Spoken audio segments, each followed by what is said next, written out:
Hey everyone, I am Femi, and I am running out of time.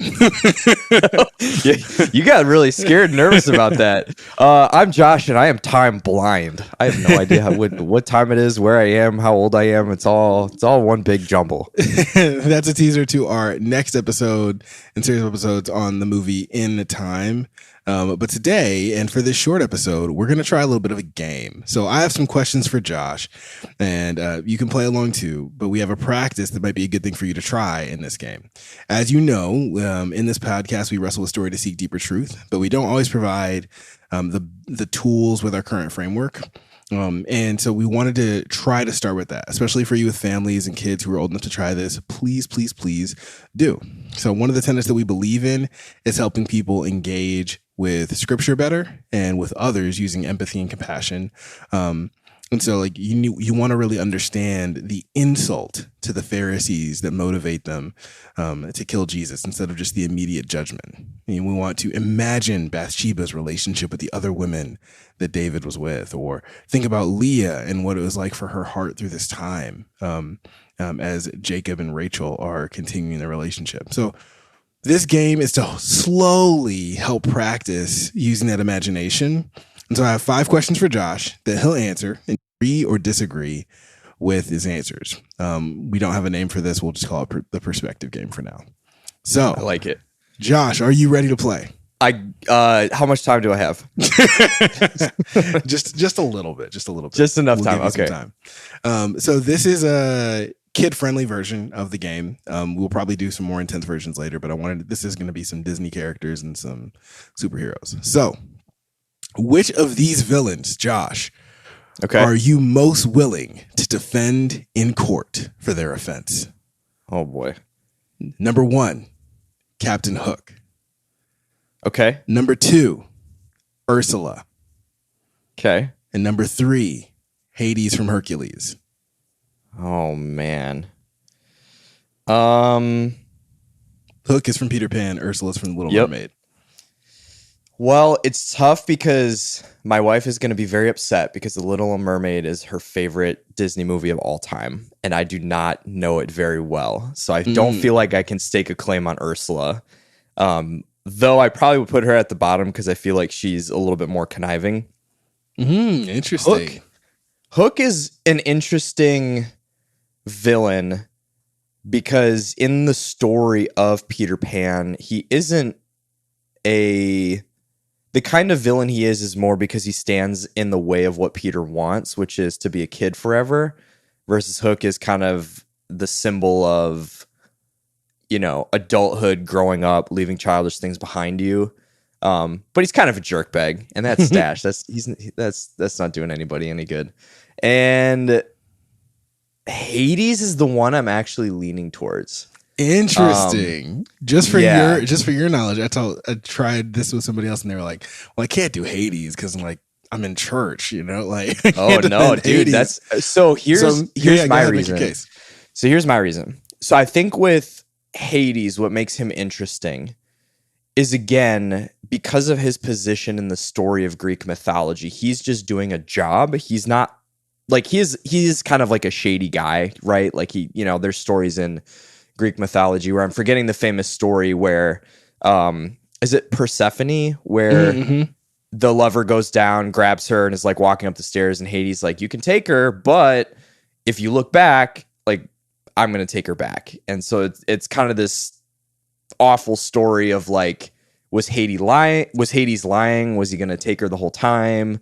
The character in the story ends up looking back and she's not there, so was it his fault? And so it's kind of this like stomach turner of a story. So I don't feel like Hades is a good guy, but when I think of Hercules the movie, I feel like Hades is fulfilling more of a role as a Greek god and just kind of like frustrated with Hercules. I don't feel like I remember in the movie that him like doing a lot of outright carnage or something like that. But I also don't think he's a great guy with how he treats Meg and like kind of uses her to kind of so there is defensibility is hard. It is.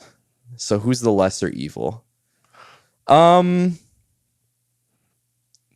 like, who hurt you is one of the questions I ask. Like, did you do something? Did you do something to be who you are, or were you created?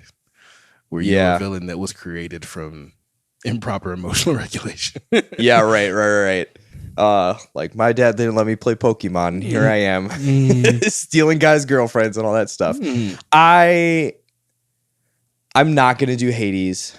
I'm not gonna do Ursula. I think I'm gonna do Hook. Okay. And the reason I'm gonna pick Hook, it's a toss-up between Hook and Hades, but I think the reason I'm gonna pick Hook is because ultimately, I think in the theme of Peter Pan, which is this idea of like childhood, and like when we did our episode on Hook, Hook is kind of like that symbol of adulthood, and I think that's an interesting idea of this like war with what we really should be pursuing. And I know that there are story academics who will say that the deeper message of Peter Pan is kind of a wrestling with an infinite childhood and like men not really rising to be like mature and grown and take responsibility. And that's kind of like the allure of Neverland in a way. So I'm going to say Hook. I'm going to go Hook. All right. None of them are great. None of them are great. I don't like that facial hair, but hey, we'll run with it. Yeah. So that is one of those questions where like it's people who did evil stuff. Like, why should a grown man fight a boy? Right. But we're trying to practice that perspective shift. So here's number 2. Okay. Which parent should be, I'm going to change the wording of the question. Which parents were the most neglectful of their children? Okay. Number 1, Remy's dad in Ratatouille. Oh, okay. Okay. Number 2, Jasmine's dad in Aladdin. And number 3, the Darling family, going back to Peter Pan, Wendy and Michael and John, George or Michael, whatever her brothers' names are, the Darling family, their father in Peter Pan, or mother. So which parent should be in trouble for neglect? Oh, dang. Dude, this is fun, but freaking hard. And I don't know how I feel. I'm conflicted. I'm running out of time. I don't know how many times I'm going to make that joke. There's going to be a lot of time jokes. So again, I'm thinking of Peter Pan, and I don't feel like I really remember the Darling parents, especially the father. So like that's not sticking out in my head, which is interesting. So you could say that is potentially evidence of neglect or distance, that he's not even present in the story. Remy's dad, I feel like, to me, is kind of like the parent relationship of a artist and a blue collar boomer in a way. That's kind of how I would recharacterize that. So I don't know if I would necessarily, I think in the same way with like Ursula, I think I would say with Remy's dad, I wouldn't put him as neglect. I would say he had a different worldview and was pretty staunch and unwavering in his worldview. Maybe not an encouraging dad, but I don't think a neglectful dad. I'm really strongly leaning towards the king. I think that there's a Sultan, the Sultan in Aladdin. And the reason is because as a man of royalty to that degree, to allow someone like Jafar that close to you and to your family and to your daughter, I think has the character of fear and a little bit of cowardice too, instead of like pushing someone like Jafar out. So obviously taking with a grain of salt that all of these, he kind of needs to be that in the story, or else we don't really have the whole drama of like needing Aladdin to step in. But I think I feel a little bit more confident saying the Sultan from Aladdin. And like I said, I think my main reasoning is because of the proximity he allowed Jafar to have. I don't think that's great. I don't think that's a good idea. Yeah. Again, the facial hair. What is with these villains and their facial hair? I know. Now my sisters are coming back in and people are like, oh, look at me, smile mustache. Yeah, stop. Yeah, I don't have the best answer. I do think Remy's dad sort of had a change of heart in Ratatouille as well. Yeah, and the Darling family, they were asleep most of the time their kids were away. So I don't know what that's you do. True. So like I can see. Yeah, like how's that mom and dad's fault if you put the kids to bed and they run off to Spaceland? Whatever. Hey, so. There's something that's like, hey, did you not have like a bell on your window or something for a kid to just break in? I don't know. And your kids didn't be like, hey, mom, dad, I'm about to dip out. Anyway. Dad, there's a strange boy outside. Trying to sew his shadow on. I'm like, so number 3, who is the best supporting character for the movie's protagonist? Number 1, Phil from Hercules. I might already have my answer. Pacha from The Emperor's New Groove. Oh, shoot. And Flounder from The Little Mermaid. Flounder's out, dude. No way. What? Yeah, no. So the reason I laughed at Phil is because for any of my super nerds that are listening, speaking of Hercules and Hades and all of that, if you've never heard of the video game franchise Kingdom Hearts, there's a famous meme with Phil because there's like a whole stretch of the game where you as the main character actually can fight in the Colosseum. So you take on Cerberus, you take on all this stuff, and Phil is in the game and he's like constantly like, "What's your deal? You little pipsqueak," whatever. And so we would always, at my family from the movie, we'd always be like, "Get your sword." so Phil's up there.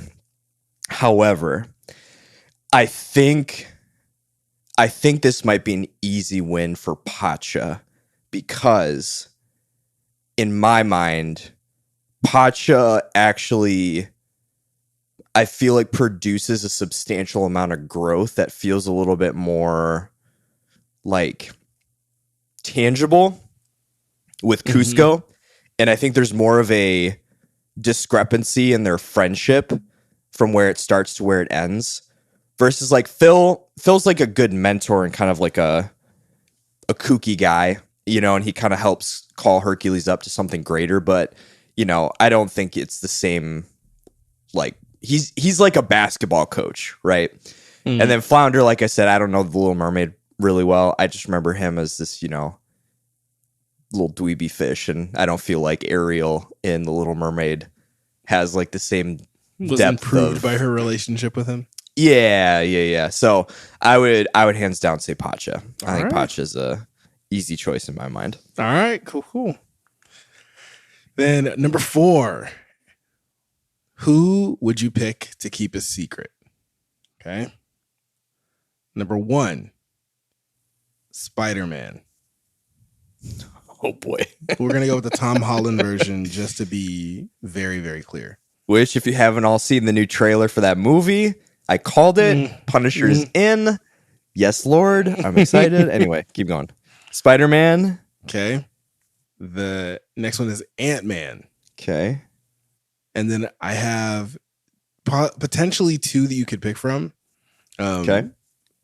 This would be Tony Stark or Bruce Banner. Spider-Man. Easy.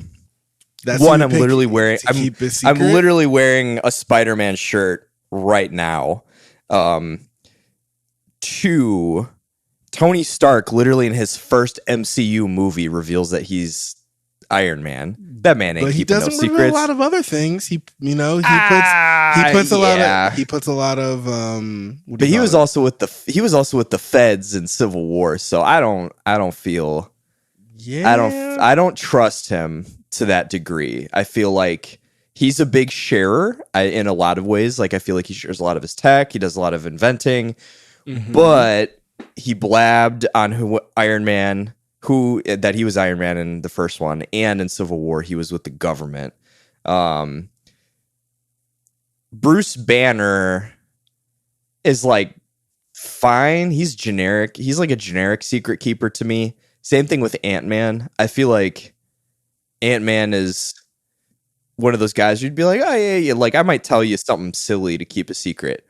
But the reason I'm picking Spider-Man because of Tom Holland is with No Way Home, he literally gave up the depths of his two closest friends and was willing to sacrifice that and hasn't spilled the beans to them yet that he is Spider-Man. So I think that's an easy decision. I also am literally wearing my Spider-Man t-shirt and there's a Spider-Man poster to my left. And there's literally a Tom Holland Spider-Man Funko Pop looking right at me. So I feel like he's going to web me in the face if I don't say that. I mean, people find out so much about Spider-Man. That's true, but I don't know if that's a secret keeping issue. All right. I don't know. This gets into the last question. And this is, what is the best secret identity? Okay. Oh. Matt Murdock is Daredevil. Okay. Barry Allen as the Flash. Okay. And I'm struggling to pick between like 4 people, but I think that the game time decision I'm going to make is I'm going to go with... Take a shot, March Madness at the buzzer. No, not them. I'm going to go with Natasha Romanoff as Black Widow. Wow. Definitely not her. Because, well, how many people actually know who she is? That's the thing. That's true. I was between Natasha, Clint, because nobody knows who Clint is for the longest That's time. An interesting, right? That's an interesting take. Then I even thought of like Maria Hill, because Coulson is known, but Maria Hill is like not really known. Nick Fury is known. Maria Hill's not really known. But I was trying to stick with like a Marvel DC thing. But Matt Murdock, Barry Allen, Natasha Romanoff, what are the chances they get Spider-Man and have someone try to attack their family because of who they are? True. Dang. I started chuckling to myself when you were listing them because immediately my brain went, "Oh, these are all terrible. Like they're all terrible at keeping their secret identity." I mean, we do have the entire like comic lore in brain. Yeah, so that's true. I was just laughing because I was like, Matt Murdock, like, is just, it's like how many blind dudes with like spidey senses do you know? And they're like, oh, I've never put that together. Like most people like don't put it together though. Glasses. Almost nobody puts it together, dude. There could be probably a whole essays written on like comic logic of Clark Kent like putting on his glasses, and they're like, oh hey Clark, good to see you. And then they take Superman. Yeah. Henry Cavill did do an experiment where he went to Times Square without his glasses and a Superman shirt on for like a full day, and 2 people like came up to him. One was asking for directions and one was asking for something else. It was like, so glasses can be a pretty good disguise, but Matt Murdock, nobody really knows. Barry Allen, he reveals himself, but people don't really know. Natasha Romanoff is sort of like the Maria Hill type thing of like, you don't, unless you're working with her consistently, you have no idea. But it doesn't seem like she's trying to keep it too secret. She doesn't wear a mask or anything, but she's also a high level assassin. So does she have to? True. Because I'm even thinking, I was like, with guys like Cap America, like everybody knows that he's Steve Rogers. Yeah, so it's not really like the whole gym, gym training videos or whatever as like a promo thing. So it's not really about keeping it a secret for him. Exactly. Tony Stark, obviously horrible out. He can keep a secret, but his secret identity is not one. Right. Man, you know what? You might have swayed me with Black Widow because that is actually her identity, is not having an identity, versus like Matt Murdock has to balance basically being a lawyer and being a nighttime beat 'em up bro. And then Barry Allen as the Flash. He can get away with it because everybody just thinks you're so late all the time, Barry. You're never on time. You're always clumsy. And every time you're the Flash, time blindness, I'll tell you. Yeah. So Yeah, Natasha. Natasha? Okay. That was a nice drop. That was your last drop at the very end, and I think that was the one. I think because you sealed it. The identity not being an identity, you're like, where would a normal person see her? Mm-hmm. And it's like, unless you're in the middle of the heat of battle, you don't. Yeah. And you're not going to remember that face when she's behind, closed doors or like you just don't see them, Yeah. Okay. Avengers Tower. I was trying to stay away from the people who were like heavy in Avengers Tower, but she's the only one who's sort of like in there, but nobody knows what she looks like, Mm-hmm. Yeah. I want people to think about, like, can I think about the people who I already know differently? And the question for this one that I want people to probably stick on the most is question 3 of like, who's the best supporting character? Think about that when you're thinking about your friends and how you're supporting your friends. Are you pushing your friends to be better? Are you helping them? Are you driving them towards good? Mm-hmm. Or are you just somebody who's like, hey, whatever you say is great, which Flounder sometimes is like that. Sometimes he does sort of fight for his friends. So, and then Phil, like, you can be hard on your friends, but you can be too hard on your friends. I think Pacha got my vote too, but I really wanted to have an Emperor's New Groove question. And I might make a different one. One of the best ones. Very funny, very underrated. Love that movie. So, but yeah, we'll try to throw in some games every now and then, but I hope everybody can have some levity as we get into a more serious episode. So thanks for listening, everyone. All right. Peace.